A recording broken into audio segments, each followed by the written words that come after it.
Hey there, I'm Todd from Peak 50 Fit, and today I'm want to talk about why the scale won't budge and why most guys over 50 miss when it comes to plateau. Let me tell you a story about my client John. He came to me super frustrated. He was doing all the right things. He cleaned up his eating. He was working out 3 times a week, taking walks through his lunch break. Within the first month, he dropped 8 pounds. But then 6 weeks go by and the scale did not move at all. And he was super frustrated. He was doing all the right things, but nothing was changing. If this sounds familiar, I want you to know up front that this is not your fault. And in this video, I'm going to show you exactly why it's happening and what you can do to fix it. I've helped a lot of guys in their 40s and 50s bust through these exact plateaus. Guys like Mike, who were stuck for months and dropped 6 pounds in 2 weeks after we made a few key changes. I'm in my 50s too, and I know exactly what you're going through. And I've been through this myself. After a lot of trial and error, I figured out what actually works. So in this video, I'm going to break down why these plateaus hit men our age differently, 3 most common reasons why guys get stuck, and I'm going to show you exactly how to break through them without having to overhaul your whole lifestyle. So first off, I want to clear something up. A plateau isn't when your weight jumps up and down a few pounds here and there. That's just water, food in your system, just normal stuff. A real plateau is basically, it's what's called metabolic adaptation. And it's basically your body adjusting to your new routine and your new calorie intake. And your metabolism necessarily isn't broken. It's actually working the way it should. It's just adjusting to your new normal. It's a process called homeostasis. So it does things like make you fidget less. It's burning fewer calories from the foods that you eat. And it's tweaking your hunger and fullness cues. It's basically your body is just trying to protect itself. It's almost like your thermostat trying to hold on to the setting in your house. But the good news, once you know what's actually going on, you can work around these things. So 3 things that I see most guys get stuck on. The first one is not enough protein.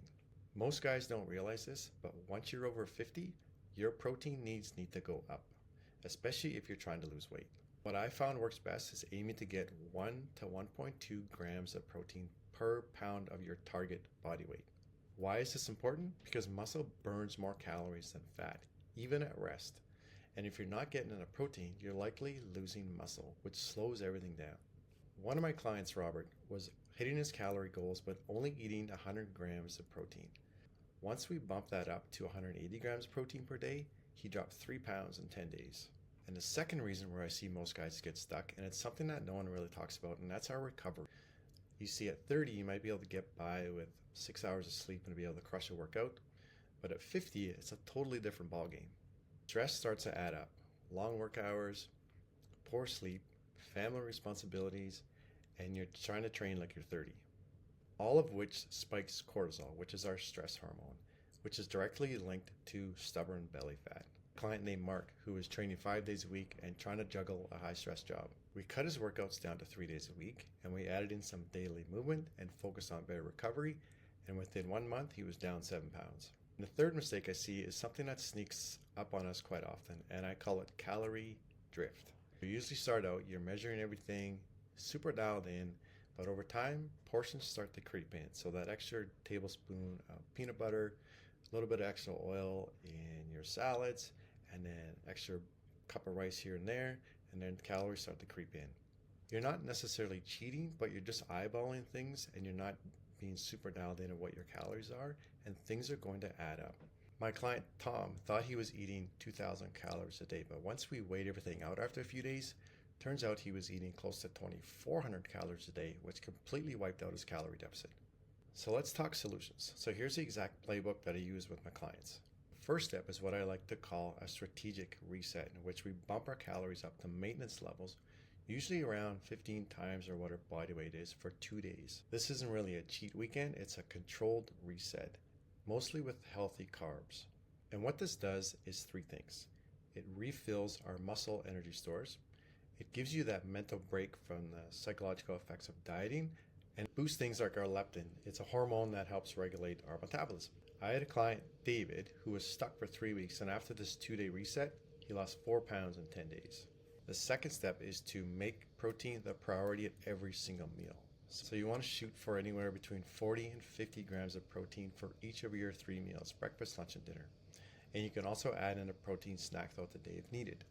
It doesn't have to be anything fancy.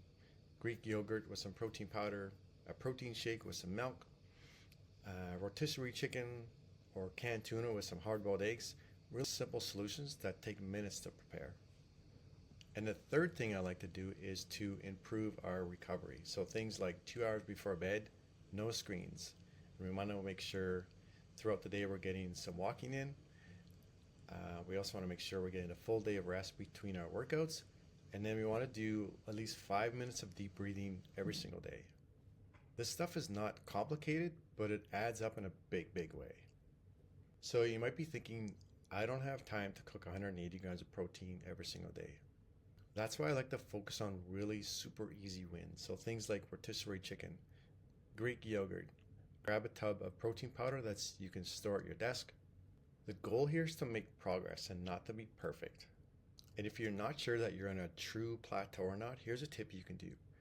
Track your weight every single day for a week and then look at the average. You also want to track a couple other metrics, like for example, the number of reps of a given exercise, or one measurement like your waist. This is going to give you a much clearer picture than just what you're seeing on a scale. So what you might expect if you implement these 3 steps. Week 1, you might feel better before you start seeing results. Week 2, the scale usually starts to move in the right direction. Week 3, momentum is going to build and consistency is going to start paying off. Also start paying attention to non-scale metrics, things like better sleep, how are your clothes feeling better, do you have more energy? All of these things matter and they're going to add up. So let me wrap up with a quick story about my client Steve. He was stuck for almost 3 months, tried everything. He ran this exact same protocol that we just talked about. And in 18 days, he finally broke through. Ended up losing 12 pounds in 6 weeks. Can you imagine stepping on the scale 2 weeks from now and finally seeing movement? And it's not because you starved yourself or something, it's because you just used a smarter approach that fits your lifestyle and your body. So here's your next move. Pick one thing from this video and put it into action this week. Maybe it's more protein. Maybe dial in your sleep. Just start with one action. And if you want more help, I got a free plateau busting guide that walks through everything we just talked about. Plus sample day meals and a 7-day plan on how to implement this whole thing. You can grab it in the description below. As you can see, you don't need extreme diets or some crazy workouts.